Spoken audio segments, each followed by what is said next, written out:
Guys, today on Radio Reaction, we've got Dan Stanton on the radio doing an interview. He was with CSIS for over 30 years in a intelligence security management position. Hi Dan, and welcome to the show. David Johnston seems to not want an inquiry. Whereabouts do you stand on this? Well, I was probably like a lot of people, I was quite surprised with the recommendation to not have an inquiry, and then not surprised by the decision to accept that recommendation and not have one. I thought there was going to be one.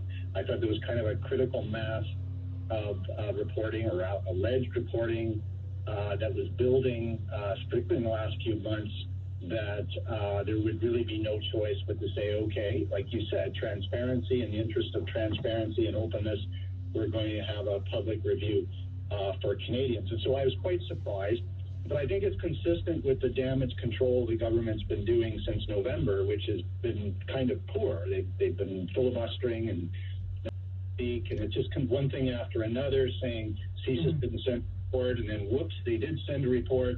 So this is just part of that, I guess you could say, spectrum of not handling a crisis well. Yeah, that's all well and good.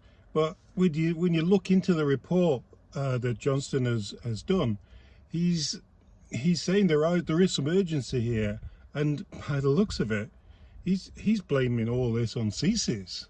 It is, and that's what's happened. Is it's like you see a little bit of it. CSIS should report these things. CSIS should phone when they have an important report. It should be, have pop-up pictures in the report. Now we're reading things that apparently there's an email system where people don't read the emails, I guess, because they don't have a certain coding or there's no bells going off. So, you bring the messenger on it. I think what it is, so this is revealing a certain dysfunction when it comes to national security, when it comes to foreign interference from the PRC, in the sense that the government just has not dealt with it, not managed it, not reacted it. And that was the whole point of a public review. What did the government know? What did they know about the interference, and what did they do or not do? And that would come out in a public inquiry, and Canadians would say, oh, okay, we get it. Either something was being covered up, I don't quite think so, or it was incompetence. And now everyone's supposed to assume that everything's lovely in the garden because somebody says so, and yet we can't see now whether the reporting is true. Because Mr. Johnston, all due respect to him, has said that a lot of allegations aren't true. So if all of these allegations aren't true, then why can't we see the classified reporting? Because it's like two things. It's like, well, no, we can't show it to you because it's too sensitive and it'll shake the foundations of Western civilization, or it's just not true. Those allegations about interference in writings are embellished and not true. So they can't have it both ways. But the article in the Globe and Mail showed there's so many issues over this, over the interference and everything. Like, where do we go from here? Exactly, and it doesn't mean, like, it's not like everything Global News said has to be true. It's not like everything even the Globe and Mail has reported has to be true. Maybe there are some of the allegations that simply aren't true. Maybe there's some, depending on the sources or the sub-sources, are off.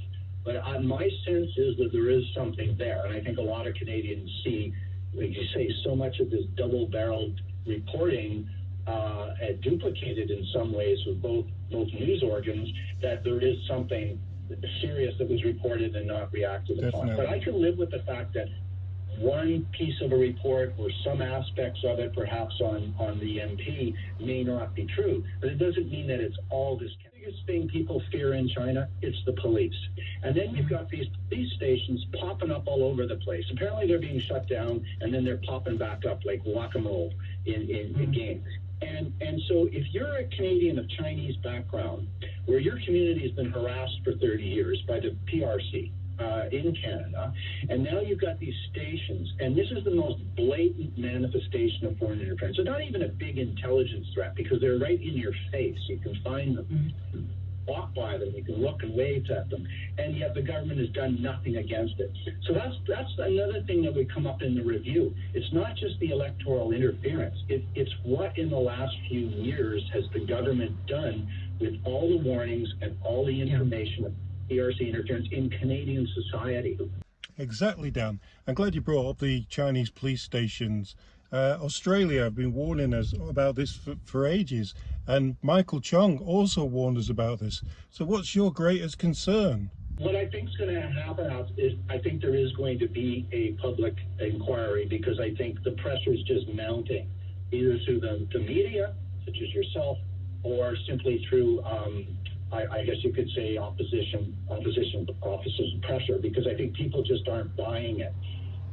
You have to take a leap of faith and assume that all the media reporting has basically been lost, and that there is really no problem, and then the government puts a handle on it. And I think there's enough distrust in Canada about our democratic institutions, which saddens me a lot, but I think it's been growing. And there's a lack of transparency. And this government talks about transparency all the time, about bringing in the sunlight and we'll all be happy. And this is the time to show some leadership on that in terms of transparency. You can declassify information. I've seen it done. It's not the end of the world. There's precedence for that. You can sanitize some reports. You can keep some foreign reporting out. If it's from allies, not likely to be too much in a domestic investigation. So to release this in the public domain would not be the end of civilization. It can be done. And I think it's just an excuse.